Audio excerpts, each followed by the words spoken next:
How can I answer when schools will resume? We are all watching the pandemic Yeah. and watching its behavior, and we must not do anything precipitate. So I really, and the decision as to when to open schools is solely the decision of the federal government. They close the schools, so I cannot tell you when they will make that decision. I too would wait until they tell us, and then we will kick in at that time. But I know they will give us ample notice to prepare schools for opening. So I can't, I don't think any one of us should hurry up about that issue. We have seen what has happened to school systems that have opened precipitately and how they've had to close down the whole country, not just the schools anymore. Yes. Okay. Thank you for the answer. We'll be glad for you to move on to the next question. What happens to third term? How are the kids going to catch up eventually with school? My dear, these are unprecedented times. I don't think that, I think what is wonderful about children is how they find it easy to learn. I think what we have to do is to rethink our curriculum and push a lot more things to first term of next session. That is what I would do. As the head of a school, I would accept that third term, possibly we've lost it. And therefore, if and when students resume, we'll just try and assess them. Use continuous assessment for first and second term, because we had almost finished second term and they should have done at least 4 or 5 CAs and use all those in order to assess students and see whether they are ready for the challenges of the next year. And this is not the first time we are truncating a session. I actually, when I was going to do school cert, I was with the set that did school cert for the first time in May, June. Before then, school cert was December. So my school cert year was just about 4 or 5 months. And they did not reduce the curriculum. And somehow, you know how children are, our parents, our teachers taught us, we were challenged and we were able to sit for WAEC. So I think what we have to do is to sit down as educationists and determine how we are going to push a lot more things, front load first term. That's the way I would look at it. I'm not afraid of children learning. I'm not afraid of the loss of third term because I know how children can learn. And I know that a lot of these things are just artificial constructs that we designed just to suit adults and not to suit children. Children can, and anyway, don't forget that learning has moved to another milieu, another medium. And when you do a lot of online, since it's ubiquitous, it can be all day, it's not limited by geography, time, or space. That means that children can keep learning as you want them to learn. We have to face the reality that things are not going to be the same. We may or may not have to reassess our educational system and the way we've broken it down into terms. I think we have to be quite open to the possibility that we have to be very creative and change the way we think. Oh, okay. So we want to, since you spoke about learning moving online, some of the steps that the government of Lagos State have taken include taking lessons to Telegram, WhatsApp, and then even having radio and television classes. In your assessment, how well has these several methods that you've adopted, how well have they fared? We think they fared well. Of course, they couldn't have reached every child because of the fact that not everybody has access to devices. But even that, again, we've started looking into how we can expand our access to devices. And mind you, we are already moving online as well, because we are already getting devices and we are going to start operating online because we have our own webpage online. Yes, and so okay. We're going online as well. Okay. How do you intend to reach those people, the vulnerable children in very underserved areas? So you were speaking about that. Can you throw more light on it? Well, for instance, I found out that many of them do not have access to radio. Let's even leave television. And so we started a crowdfunding effort. My friends, really, I didn't call anybody I don't know because I don't want people to say I was begging them for money or anything. But we got a group of people together, like-minded people, who knew that in this day and age, we're talking about internet. These are children who can't even afford a radio. So we all brought radios for them. And so we start the distribution tomorrow. And I'm very glad to say that we are receiving 10,000 radios tomorrow. 10,000? Radio, Okay. yes. People have been giving us, another organization gave us 105 million to buy radios. So people are just giving us, just buy radios. And they've started giving us and First Bank, of course, gave us 20,000 devices that can go online. And so we've got other organizations giving us devices. We are taking money, getting money and donations from a lot of organizations. So we guess that within a short while, even the most vulnerable will have access to one device or the other.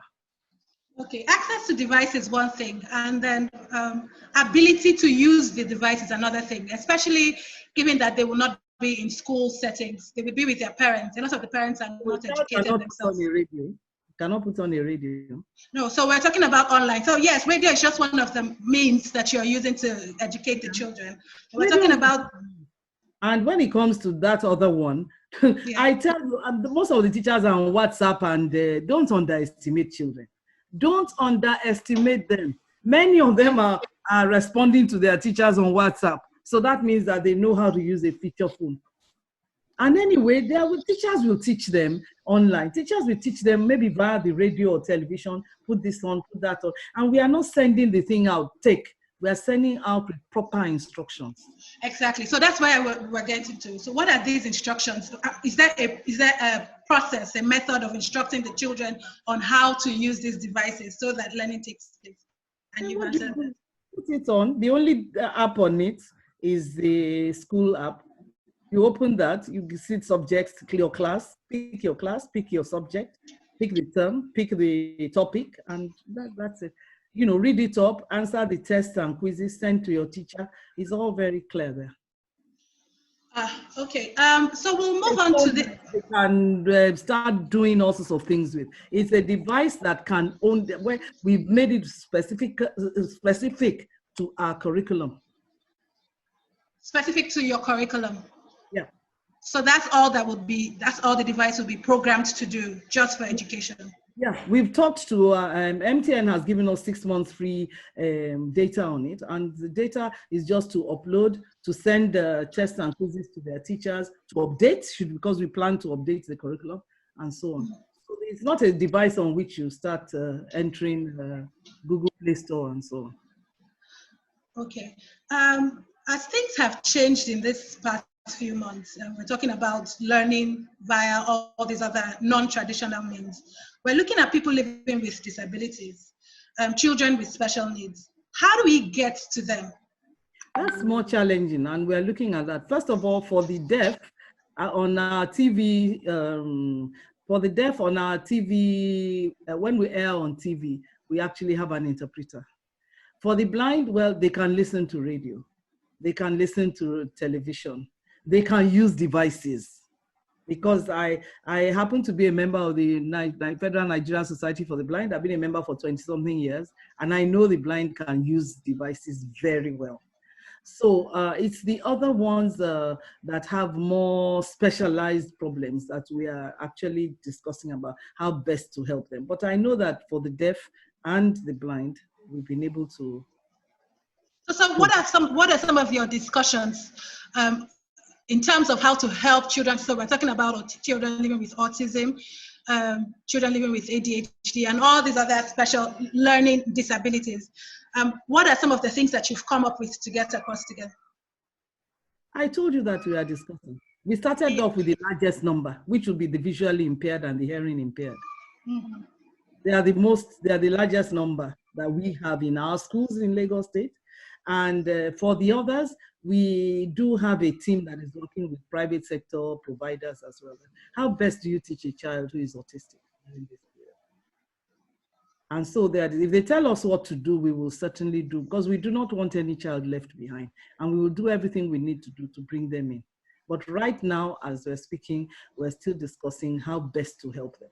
It's not, look, let me tell you, across the world, it's not unusual. This is an unprecedented occasion. Around unprecedented times, yes. Right. Nobody has solutions to everything. Okay, but generally we just spoke to the president of the National Association of Proprietors of Private School, and they're agitating for the reopening of schools because they say they're able to meet the requirements. So what do you say to that? Is it because they have a valid point when they say that some children are not being reached as of now, and that they want schools to resume. But also there's the problem of they're not being able to pay their teachers salaries. They're no longer earning any form of income. And so how do you address their agitations and complaints? First of all, you want us to open schools. No, not me, the private school owners.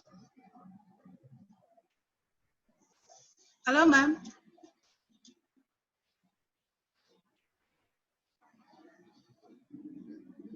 Even you, would you send your child to school? What? My child is not going to school physically. A lot of agitation. Don't open that school. Leave it alive and not clever than dead. Yeah. So you have that massive problem to address. That no matter, and we just had a survey that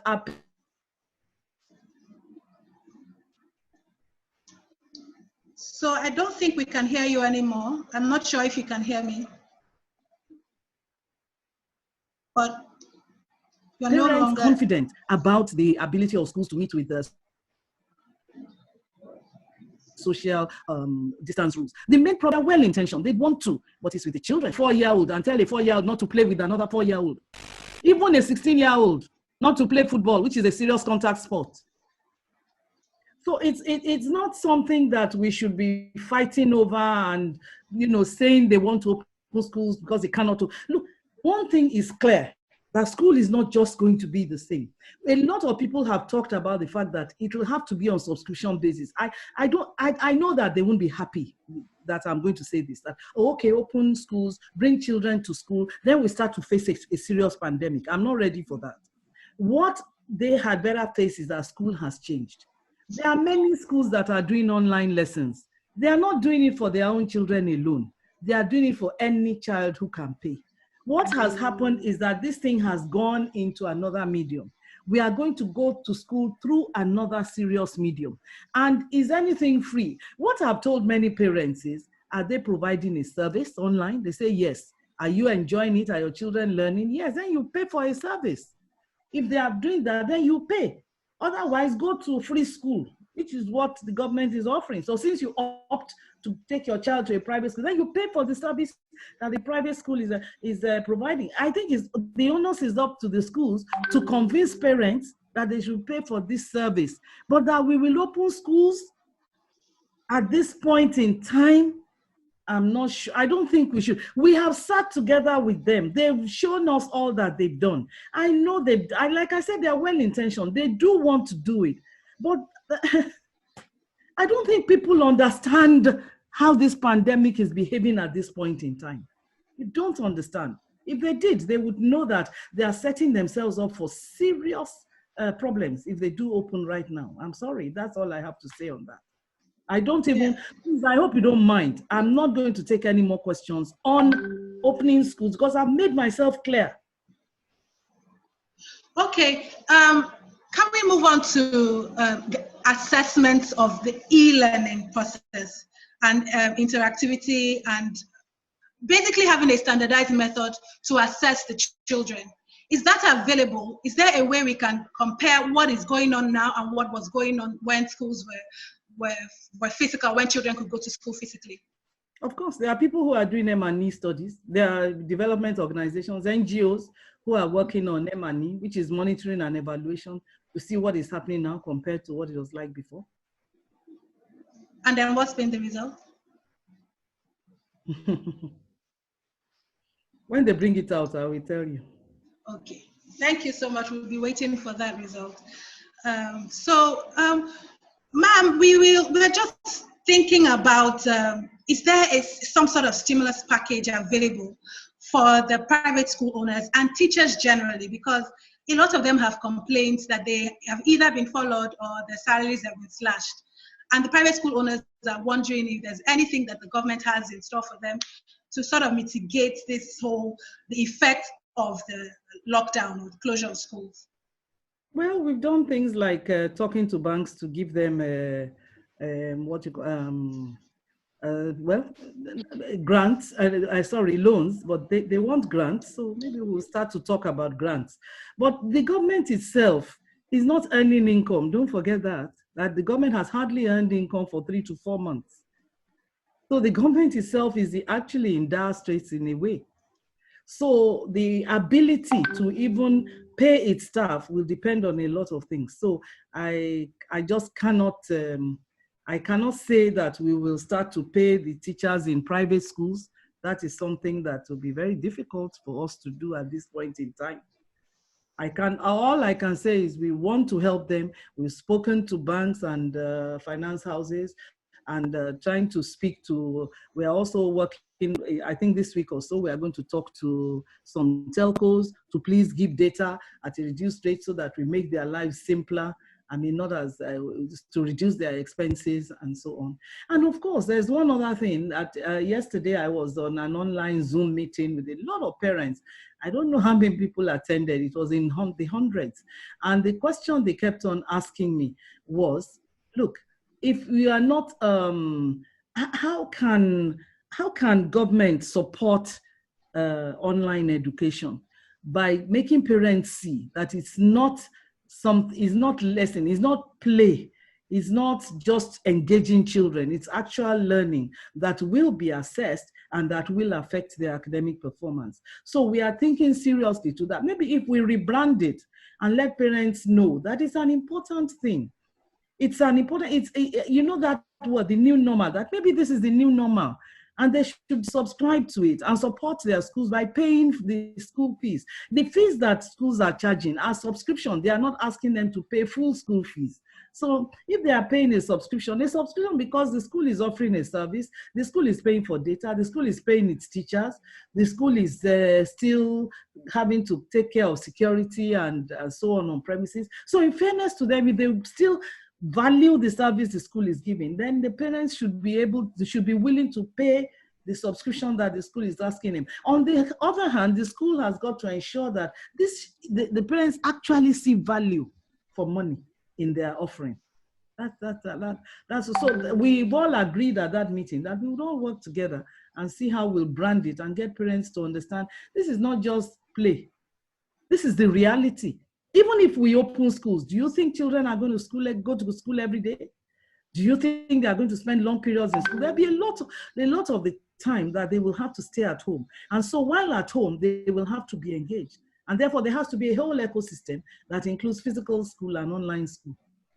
Yes, I think the argument is really that there's so many free resources online where children can learn. And some of these parents are wondering why they should pay their schools so exorbitant amounts, what they consider exorbitant amounts, than instead of just going to one of the free resources that they feel will offer them as much value or even more value for in terms of education. So those are some of the arguments that parents generally have.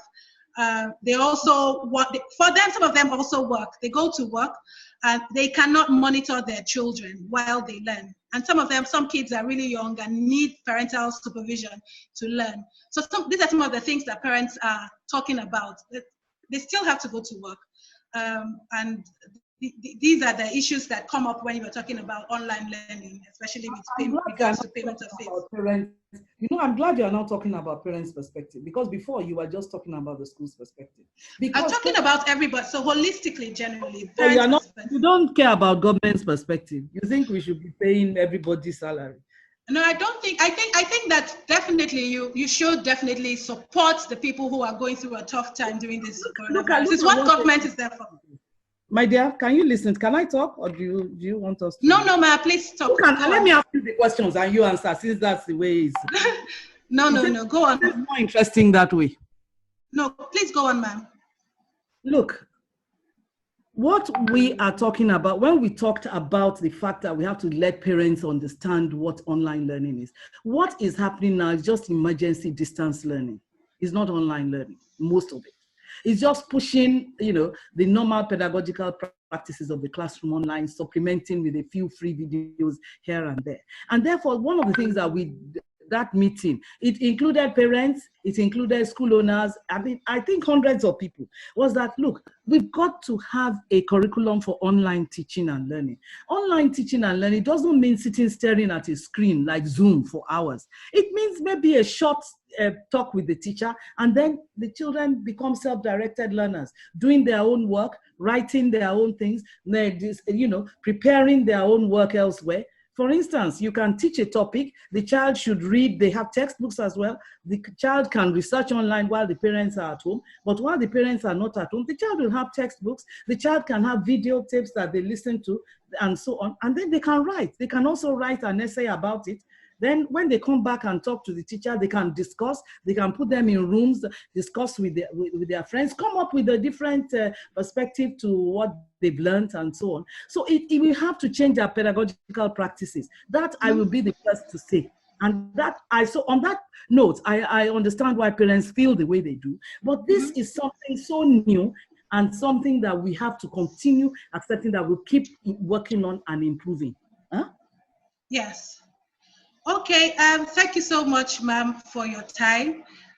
It was very enlightening, the things that the government has set in motion to sort of mitigate learning losses and learning gaps between the haves and the have-nots. So thank you very much for joining in. And we hope that we can continue this conversation off the screen. Thank you so much. Thank you. Can I leave now? Yes, please. Thank you. Thank you.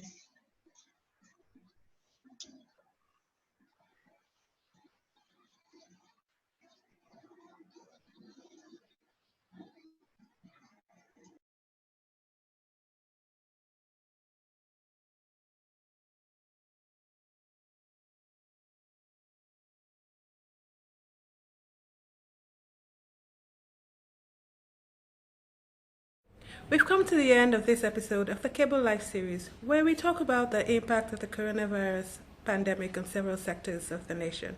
Today we had with us Mrs. Folasade Adefisayo, the Commissioner for Education in Lagos State, where she talked about the impact of school closure on education and education outcomes. She also spoke about the logistics of things in terms of resumption of school. Thank you for joining us. We'll be back same time next week.